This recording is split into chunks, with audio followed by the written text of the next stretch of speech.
A big picture, there's a weird incentive here because the forces of totalitarianism want to get rid of cash, of course, because cash cannot be controlled in the way that digital currency can be controlled. Right.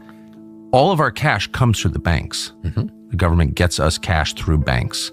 But banks have a massive incentive to get rid of cash also because they're profiting from credit cards. Very labor intensive to screw with the cash. Well, exactly. And dirty, by the way. Yeah. So banks have, once again, every incentive to eliminate the use of cash in the United States. Tucker Carlson touches on a topic that is becoming increasingly relevant in both secular and Christian circles. Carlson states, "The forces of totalitarianism want to get rid of cash, of course, because cash cannot be controlled in the way that digital currency can be controlled." His words highlight a rising awareness that the world is trending toward a cashless society where physical money could become obsolete. Remarkably, people from all walks of life, believers and non-believers alike, are recognizing this shift and its implications for personal freedom and privacy. While the Bible doesn't explicitly state that the last days or the rule of the Antichrist will involve a cashless society, it does foretell a period marked by unprecedented economic control, as described in Revelation. Consider Revelation 13, verses 16 to 17. "And he causeth all, both small and great, rich and poor, free and bond, to receive a mark in their right hand, or in their foreheads, and that no man might buy or sell, save he that had the mark, or the name of the beast, or the number of his name." While this passage doesn't directly reference a cashless society, it vividly portrays a system of economic control where only those who bear a particular mark are able to participate in the economy. The move toward digital currency, in many ways, makes this kind of control possible on a global scale. And so, it's understandable that even people who don't consider themselves religious are growing uneasy, realizing the trajectory of this world seems to align with what Scripture describes. Let's delve into what Carlson refers to as the forces of totalitarianism that seek to eliminate cash. It's worth considering whether these forces are purely human or if there could be a spiritual dimension involved. In the Bible, we're taught that the enemy, Satan, is the god of this world. We see this in 2 Corinthians 4:4, and one of his chief aims is control over lives, thoughts, and eventually, actions. Moving away from cash and relying solely on digital means of exchange would make it far easier to control what people can buy, where they can go, and ultimately, how they live. This type of system can potentially be weaponized to favor those who align with specific ideologies while suppressing those who stand against them, or more specifically, those who receive a mark and those who do not, or even more specifically, those who worship the first beast or those who do not. In practical terms, a cashless society means every transaction is recorded, leaving little to no room for privacy. Today, cash transactions are often made privately and anonymously. They don't leave a trace that can be easily monitored or tracked. But in a cashless world, every transaction becomes a digital footprint. This digital footprint could, theoretically, be tracked, controlled, or even restricted. By removing cash from the system, an infrastructure begins to form that aligns eerily well with the description in Revelation. In such a world, the ability to monitor everyone's spending habits, purchasing choices, and financial priorities would be significantly heightened. Those in power could selectively block or allow transactions based on compliance with certain standards or beliefs. The Bible warns that a time is coming when the forces of evil will seek control over every aspect of our lives, especially economically. Revelation 13 gives us a glimpse into a future where no one can buy or sell without a particular mark. If the currency is fully digital, such control would indeed be feasible. With no cash alternatives, every transaction would pass through a central authority capable of deciding who can and who cannot participate in the economy. This level of influence over our day-to-day lives could potentially allow those forces of totalitarianism to create a world where dissent becomes economically challenging or even impossible. In this context, the elimination of cash could very well be seen as a step toward making the fulfillment of Revelation 13, verses 16 and 17 achievable. If believers and non-believers alike are starting to see this, it's likely because the world's direction mirrors the prophetic warnings given to us in the book of Revelation. Later in the interview, Dave Ramsey discusses how large corporations are gathering people's data and how using cash can help keep individuals somewhat off the grid. He explains that with this data, companies can track almost every detail about specific households or families. Collect data, and they use the data to sell us more. And I mean, Google's doing that. We know that. We know Apple's doing that. It's not rocket surgery. We know this is going on. But so cash gets you off the grid. Cash represents freedom. So it is antithesis for totalitarianism. The Do ability people to use cash? I feel like people don't use cash anymore. not as much. Not as much. It's way down. In this clip, Tucker and Dave bring attention to the steady drop in cash usage among American households, which reflects a growing shift toward a cashless society. According to the Federal Reserve's Diary of Consumer Payment Choice, cash use fell significantly from 26% of all transactions in 2019 to only 19% by 2021. This decline aligns with trends accelerated by the COVID-19 pandemic, as health concerns and changes in retail operations have pushed people toward contactless and digital payment options. Furthermore, a recent study by Pew Research shows that approximately 41% of Americans report not using any cash in a typical week, a notable increase from just 24% in 2015. Higher income households in particular lead this trend. 59% of those earning over $100,000 per year report making all their purchases without cash, a significant rise from 43% in 2018. According to Pew Research, this pattern is partly due to the increasing availability and convenience of digital payment options, such as mobile wallets and contactless cards. The decreasing reliance on cash raises questions about privacy and control, especially as the infrastructure for cashless transactions becomes more pervasive.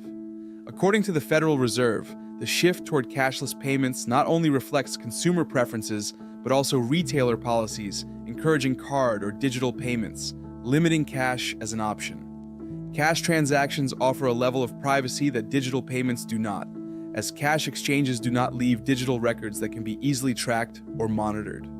In a world without cash, however, every purchase would create a data trail, contributing to a centralized system that could exert significant control over individual choices. For Christians, this shift has prophetic implications. A cashless society aligns with the economic control described in Revelation 13, verses 16 and 17, which speaks of a time when one cannot buy or sell without a specific mark. As we move further into this era of digital-only transactions, such control becomes increasingly feasible. So how much debt is the average American carrying on credit cards? $37,000. 37,000 per? Mm-hmm. Yeah, that's the current averages. I mean, depending on who you read and who you believe. We haven't done that research at Ramsey, but we've looked it up. I mean, $37,000? Yes. At what interest rate? 18 to 28 is the range on cards. Well, that's just crazy town. Yeah. And if you had $37,000 in credit card debt, wouldn't you be scared? They are. And so when the cost of bread goes up and supply chain screws with their In this clip, Tucker and Dave shift the focus to the growing consumer debt burden in the U.S., emphasizing the significant rise in both personal and national debt. As of the second quarter of 2024, total household debt in the United States has reached a staggering $17.8 trillion, reflecting a steady increase influenced by inflation and reliance on credit to manage rising living costs. According to the Federal Reserve's quarterly report on household debt and credit, this debt includes mortgages, auto loans, student loans, and credit card debt. Notably, credit card debt alone has surpassed $1.14 trillion for the first time, signaling an increased dependency on revolving credit for everyday expenses, from groceries to larger purchases. Furthermore, the report illustrates how credit usage has surged across various income levels, with higher income households often leading this trend.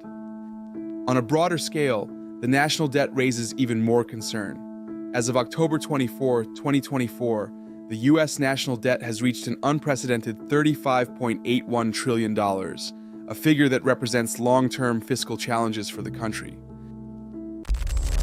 Billionaires blocking the sun, AI becoming a religion, and scientists attempting to play God.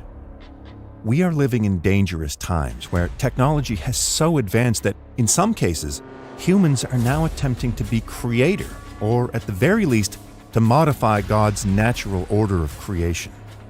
In 2023, Time magazine published an article titled, "Why Billionaires Are Obsessed with Blocking Out the Sun." And I quote, "Bill Gates, for instance, backed a project by Harvard University scientists to test an idea to spray calcium carbonate into the atmosphere in the skies over northern Scandinavia in 2021. The project was ultimately canned after outcry from local indigenous groups and environmentalists. Jeff Bezos put Amazon's supercomputer capabilities to work, modeling the effects of plans to inject huge amounts of sulfur dioxide, SO2, into the atmosphere later that year.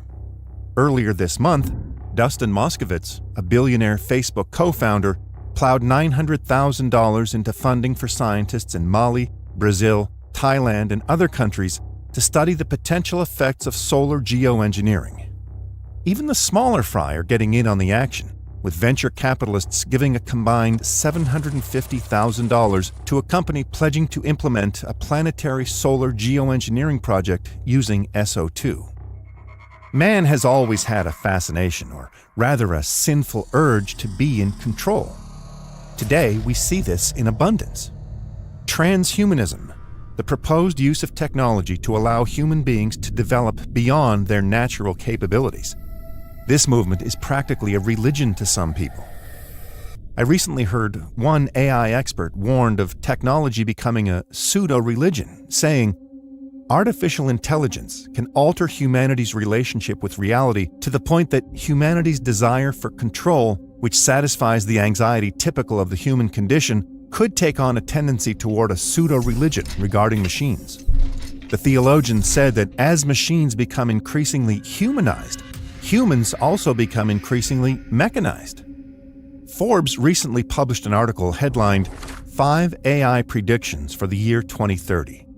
Here are a couple of points that the article highlights. We will interact with a wide range of AIs in our daily lives as naturally as we interact with other humans today. By the year 2030, we will use AIs as our personal assistants, our tutors, our career counselors, our therapists, our accountants, our lawyers. They will be ubiquitous in our work lives, conducting analyses, writing code, building products, selling products, supporting customers, coordinating across teams and organizations, making strategic decisions. And yes, by 2030, it will be commonplace for humans to have AIs as significant others." Let's just stop there for a second and read that again. By 2030, it will be commonplace for humans to have AIs as significant others. This is not God's design for anyone when it comes to a relationship. This is not the biblical definition of marriage or love between a husband and wife. Now, the article further goes on to say, over 100,000 humanoid robots will be deployed in the real world. Though most people don't yet realize it, humanoids are on the verge of being deployed in the real world. Tesla is investing heavily to develop a humanoid robot named Optimus. The company aims to begin shipping the robots to customers in 2025. Tesla CEO Elon Musk has stated in no uncertain terms how important he expects this technology to be for the company and the world. I am surprised that people do not realize the magnitude of the Optimus robot program. The importance of Optimus will become apparent in the coming years. Dear listener, we are in an era where biblical prophecies are coming to pass at an alarming rate. Some prophesied by prophets in the Old Testament, while some are the words of Christ himself. But the time is inconsequential. It is the realization that matters. And right now, the most prominent biblical prophecy flying around is the increase in knowledge.